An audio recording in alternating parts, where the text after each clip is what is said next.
What are you afraid of? The cost of becoming. What is it that you really want? Not what sounds good. Not what you tell people. What do you actually want? And if you're honest, have you ever faced what it's going to cost you to become it? Not in money, but in discomfort, in discipline, in truth, in becoming someone you don't fully recognize yet. Because the truth is, you're not stuck. You're standing in front of a cost you keep walking away from. You say you want more, a better life, a stronger body, a deeper relationship, a more meaningful career. You want to become more, but you want to remain the same. And that is the conflict. Because becoming will ask you for everything you're trying to hold on to. Maybe you want to lose weight, but not enough to choose discipline when comfort is easier. Maybe you want to grow in your career, but not enough to risk being seen, to risk failing, to face the possibility that you are not ready yet. Maybe you want a better relationship, but not enough to have the conversations that might break what you're trying to protect. Maybe you want to be a better mother, but not enough to be consistent when you're tired, to be present when it would be easier to disconnect. So you stay where it's familiar, and you call it stuck, but you're not stuck. You're protecting a version of yourself that becoming will require you to outgrow. There's a moment that makes this undeniable. Marsia knew what she wanted. She wanted to become a doctor. That part was never uncertain. What was uncertain was whether she could survive what it would cost her. After everything it took to get there, she made it into university. For a moment, it felt like arrival, like everything had finally aligned. And then, 5 weeks later, she was withdrawn. No warning, no soft landing, just a sudden collapse of everything she thought her life was becoming. She had already left her job, already stepped into a new identity, and now, there was nothing. No direction, no clarity, no version of herself that still made sense. And the weight of it was unbearable. The shame, the silence, the loneliness that settles deep in your bones. She couldn't tell anyone, so she carried it alone. She cried for days, couldn't eat, couldn't think. And somewhere in that darkness, the real question surfaced. If I can't become this, then who am I? This is where most people stop. Not because they don't want the life, but because the cost becomes real. Because becoming doesn't just require effort, it requires you to let go of who you have been. And that is what we resist. Not the work, but the transformation. You don't feel stuck because you don't know what to do.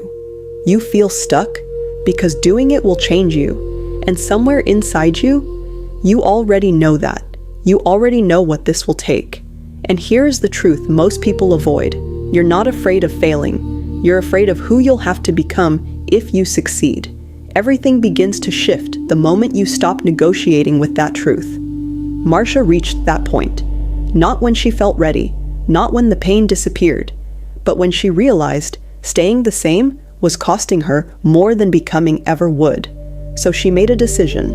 Quiet, final. If this is the price, I will pay it. Not perfectly, not all at once, but step by step. Through discomfort, through uncertainty, through days that didn't make sense. That is how becoming happens. Not in motivation, but in the moments where you choose growth over comfort. So if you feel stuck, stop asking why. Ask yourself this instead. What am I avoiding paying for? Who am I afraid of becoming? Because the life you want is not out of reach. It is waiting, on the other side of a cost you haven't accepted. And the day you decide, whatever it costs, I will pay it. That is the day everything begins to move. Not because the path becomes easier, but because you finally stop walking away from it. You are not empty. You are not lacking. Everything you need to become who you are meant to be has already been placed within you. Even now, in your fear, in your hesitation, in your uncertainty, there is something in you that can endure, that can rise, that can take the next step. You don't need the whole path. You just need the courage to take one step and then another. And as you move, you will be strengthened. As you endure, you will be shaped. As you keep going, you will become. This is why Wings of Marsia was written. not to entertain you, but to take you through becoming. This book will move you. You will feel it. You will be sad. You will be angry. You will be overwhelmed. You will be anxious. You will feel the kind of loneliness that settles deep in your bones. You will be heartbroken. You will question everything. You may even close the pages because it becomes too much. You will want to reach into the story and protect her. You will feel regret. You will feel fear. You will feel the weight of every decision. But you will also laugh. You will fall in love. You will fall out of love. You will be inspired. You will be encouraged. You will forgive.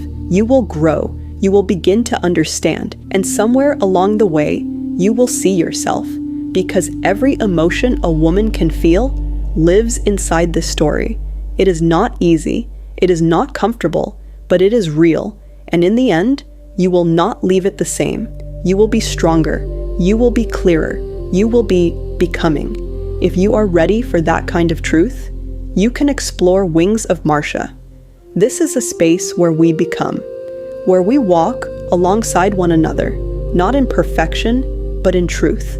A place for your healing, a place for your becoming, a place where your soul is safe. If this spoke to you, share it with someone who needs it. You're not stuck, you're becoming.